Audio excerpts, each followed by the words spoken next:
सभी को जय जय श्री राधे। भगवत प्रेमियों, पिछले अध्याय की कथा में आप लोगों ने श्रवण किया कि किस प्रकार और किन पुण्यों के कारण धनेश्वर को नरकों से मुक्ति मिली और भगवान विष्णु, भगवान शिव जी और भगवान ब्रह्मा जी किस प्रकार पीपल, बरगद और पलाश के वृक्ष बने। आइए उसके आगे की कथा आज श्रवण करते हैं। ऋषियों ने पूछा, हे सूत जी, पीपल के वृक्ष की शनिवार के अलावा सप्ताह के शेष दिनों में पूजा क्यों नहीं की जाती? सूत जी बोले कि हे ऋषियों, समुद्र मंथन करने से देवताओं को जो रत्न प्राप्त हुए, उनमें से देवताओं ने लक्ष्मी और कौस्तुभ मणि भगवान विष्णु को समर्पित कर दिए। जब भगवान विष्णु लक्ष्मी जी से विवाह करने के लिए तैयार हुए तो लक्ष्मी जी बोली कि हे प्रभु, जब तक मेरी बड़ी बहन का विवाह नहीं हो जाता तब तक मैं छोटी बहन आपसे किस प्रकार विवाह कर सकती हूं। इसलिए आप पहले मेरी बड़ी बहन का विवाह कर दें, उसके बाद आप मुझसे विवाह कीजिए। यही नियम तो है, प्राचीन काल से यही तो चला आ रहा है। सूत जी ने कहा, लक्ष्मी जी के मुख से ऐसे वचन सुनकर भगवान विष्णु ने लक्ष्मी जी की बड़ी बहन का विवाह उद्दालक ऋषि के साथ संपन्न कर दिया। लक्ष्मी जी की बड़ी बहन आलक्ष्मी जी बड़ी कुरूप थीं। उनका मुख बड़ा, दांत चमकते हुए, उनकी देह वृद्धा की भांति, नेत्र बड़े बड़े और बाल रूखे थे। भगवान विष्णु द्वारा आग्रह किए जाने पर ऋषि उद्दालक ने उनसे विवाह कर लिया और उसे वेद मंत्रों की ध्वनि से गुंजाते हुए अपने आश्रम ले आए। वेद ध्वनि से गुंजित होने, हवन के पवित्र धुएं से सुगंधित होने और ऋषि के सुंदर आश्रम को देखकर लक्ष्मी को बहुत दुख हुआ। वह महर्षि उद्दालक से बोली, क्योंकि इस आश्रम में वेद ध्वनि गूंज रही है, इसलिए यह स्थान मेरे रहने योग्य नहीं है। इसलिए आप मुझे यहां से अन्यत्र लेके चलिए। उसकी बात सुनकर महर्षि उद्दालक बोले, तुम यहां क्यों नहीं रह सकती और तुम्हारे रहने योग्य अन्य कौन सा स्थान है, वह भी तो मुझे बताओ। लक्ष्मी बोली कि जिस स्थान पर वेद की ध्वनि होती हो, अतिथियों का आदर सत्कार किया जाता हो, यज्ञ आदि होते हों, ऐसे स्थान पर मैं नहीं रह सकती। जिस स्थान पर पति पत्नी आपस में प्रेम से रहते हों, पितरों के निमित्त यज्ञ होते हों, देवताओं की पूजा होती हो, उस स्थान पर भी मैं नहीं रह सकती। जिस स्थान पर वेदों की ध्वनि न हो, अतिथियों का आदर सत्कार ना होता हो, यज्ञ ना होते हों, पति पत्नी आपस में कलेश करते हों, पूज्य वृद्धों, सत्पुरुषों तथा मित्रों का अनादर होता हो, जहां दुराचारी, चोर, पर स्त्रीगामी मनुष्य निवास करते हों, जिस स्थान पर गायों की हत्या की जाती हो, मद्यपान, ब्रह्म हत्या आदि पाप होते हों, ऐसे स्थानों पर मैं प्रसन्नता पूर्वक निवास करती हूं। सूत जी बोले, लक्ष्मी के मुख से इस प्रकार के वचन सुनकर उद्दालक का मन खिन्न हो गया। वह इस बात को सुनकर मौन हो गए और थोड़ी देर बाद वे बोले कि ठीक है, मैं तुम्हारे लिए ऐसा स्थान ढूंढ दूंगा। जब तक मैं तुम्हारे लिए ऐसा स्थान ना ढूंढ लूं, तब तक तुम इसी पीपल के नीचे चुपचाप बैठी रहना। महर्षि उद्दालक उसे पीपल के वृक्ष के नीचे बैठाकर उसके रहने योग्य स्थान की खोज में निकल पड़े। परंतु जब बहुत समय तक प्रतीक्षा करने पर भी वे वापस नहीं लौटे तो लक्ष्मी विलाप करने लगी। जब बैकुंठ में बैठी लक्ष्मी जी ने अपनी बहन लक्ष्मी का विलाप सुना तो वे व्याकुल हो गईं। वे दुखी होकर भगवान विष्णु से बोली कि हे प्रभु, मेरी बड़ी बहन पति द्वारा त्यागे जाने पर अत्यंत दुखी है। यदि मैं आपकी प्रिय पत्नी हूं तो आप उसे आश्वासन देने के लिए उसके पास चलिए। लक्ष्मी जी की प्रार्थना पर भगवान विष्णु लक्ष्मी जी सहित उस पीपल के वृक्ष के पास गए जहां अलक्ष्मी बैठकर विलाप कर रही थीं। उनको आश्वासन देते हुए भगवान विष्णु बोले कि हे अलक्ष्मी, तुम इसी पीपल के वृक्ष की जड़ में सदैव के लिए निवास करो, क्योंकि इसकी उत्पत्ति मेरे ही अंश से हुई है और इसमें सदैव मेरा ही निवास रहता है।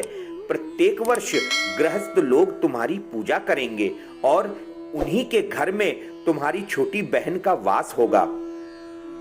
स्त्रियों को तुम्हारी पूजा विभिन्न उपहारों से करनी चाहिए। मनुष्यों को पुष्प, धूप, दीप, गंध आदि से तुम्हारी पूजा करनी चाहिए, तभी तुम्हारी छोटी बहन लक्ष्मी उन पर प्रसन्न होंगी।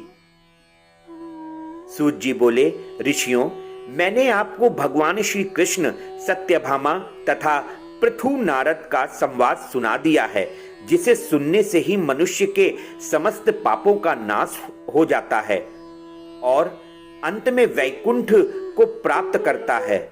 यदि अब भी आप लोगों के मन में कुछ प्रश्न हैं, यदि कुछ पूछना चाहते हैं तो अवश्य पूछिए, मैं उसे भी बताऊंगा।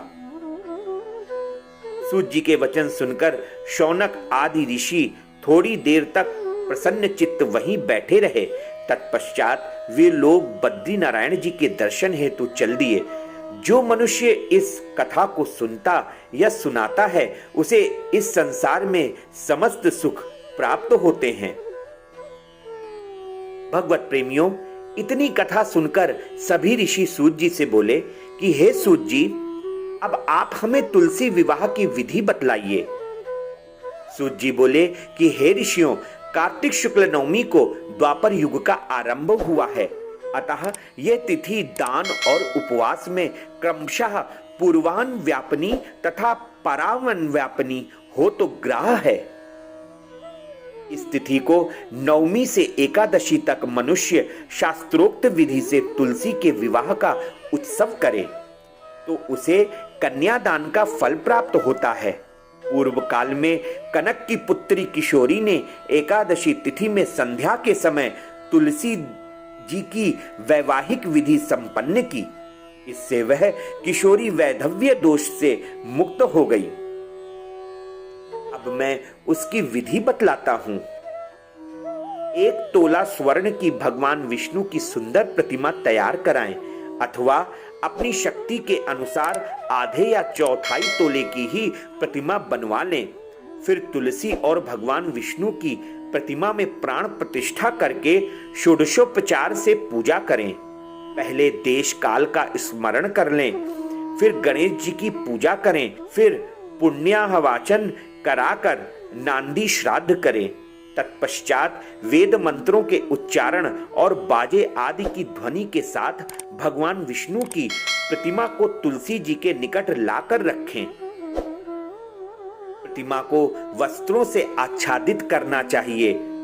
उस समय भगवान का आवाहन करके ये कहना चाहिए कि हे भगवान केशव, आइए, हे देव, मैं आपकी पूजा करूंगा, आपकी सेवा में तुलसी को समर्पित करूंगा, आप मेरे संपूर्ण मनोरथों को पूर्ण कीजिए। इस प्रकार आवाहन के पश्चात 3-3 बार अर्घ्य, पाद्य और विष्टिर का उच्चारण करके उन्हें बारी बारी से भगवान को समर्पित करें। फिर आचमनीय पद का 3 बार उच्चारण करके भगवान को आचमन कराएं। इसके बाद कांस्य के बर्तन में दही, घी और मधु रखकर उसे कांस्य के पात्र से ही ढक दें तथा भगवान को अर्पण करते हुए इस प्रकार कहें कि हे वासुदेव, आपको नमस्कार है, यह मधुपर्क ग्रहण कीजिए। मधुपर्क यानी दही, घी तथा शहद के मिश्रण को मधुपर्क कहते हैं। तदनंतर हरिद्रा लेपन और अभ्यंग कार्य संपन्न करके गौधूल की बेला में तुलसी और विष्णु जी का पूजन पृथक पृथक करना चाहिए। दोनों को एक दूसरे के सन्मुख रखकर मंगल पाठ करें। जब भगवान सूर्य कुछ कुछ दिखाई देते हो तब कन्यादान का संकल्प करें। अपने गोत्र और प्रवर का उच्चारण करके आदि की 3 पीढ़ियों का भी आवर्तन करें। तत्पश्चात भगवान से इस प्रकार कहें कि आदि मध्य और अंत से रहित त्रिभुवन प्रतिपालक परमेश्वर, इस तुलसी दल को आप विवाह की विधि से ग्रहण करें।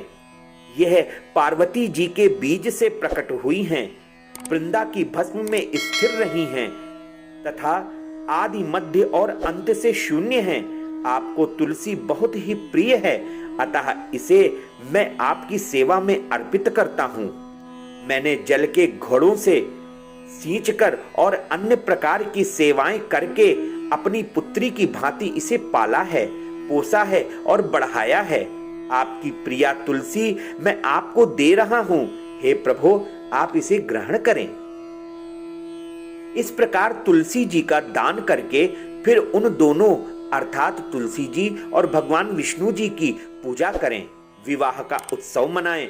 सुबह होने पर पुनः तुलसी जी और विष्णु जी का पूजन करें। अग्नि की स्थापना करके द्वादशाक्षर मंत्र से खीर, घी, मधु और तिल मिश्रित हवनीय द्रव्य की 108 आहुति दें।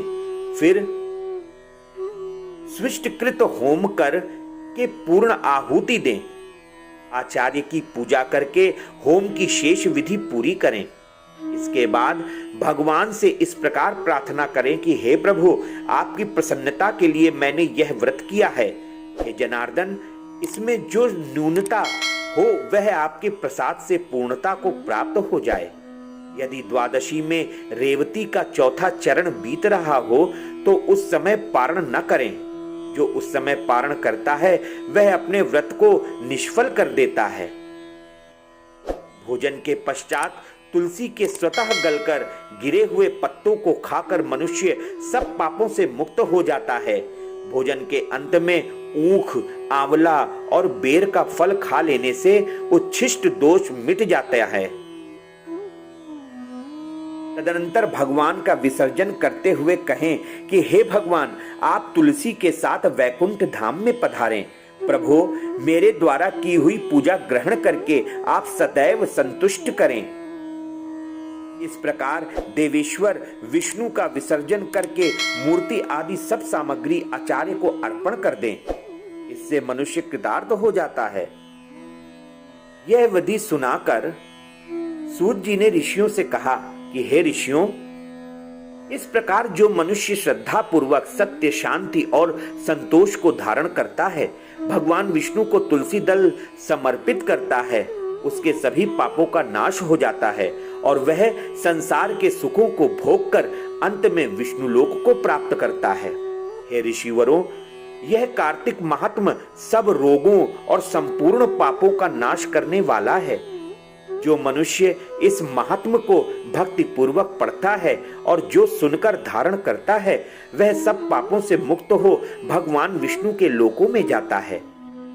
जिसकी बुद्धि खोटी हो तथा जो श्रद्धा से हीन हो, ऐसे किसी भी मनुष्य को यह महात्म नहीं सुनाना चाहिए। इस प्रकार कार्तिक महात्म की कथाओं में ये अंतिम 34वां और 35वां अध्याय यही समाप्त होता है। भगवत प्रेमियों, मैं आगे क्या कहूं? कार्तिक मास की तो महिमा अनंत है। कार्तिक मास में खूब नाम जप करना चाहिए, खूब संकीर्तन करना चाहिए, खूब भजन करना चाहिए, श्री राधा दामोदर जी के चरणों का ध्यान करना चाहिए, दामोदर अष्टकम का पाठ करना चाहिए। दामोदर अष्टकम मैंने अपने इस वीडियो के डिस्क्रिप्शन में दे रखा है, वहां से आप इसका पाठ कर सकते हैं।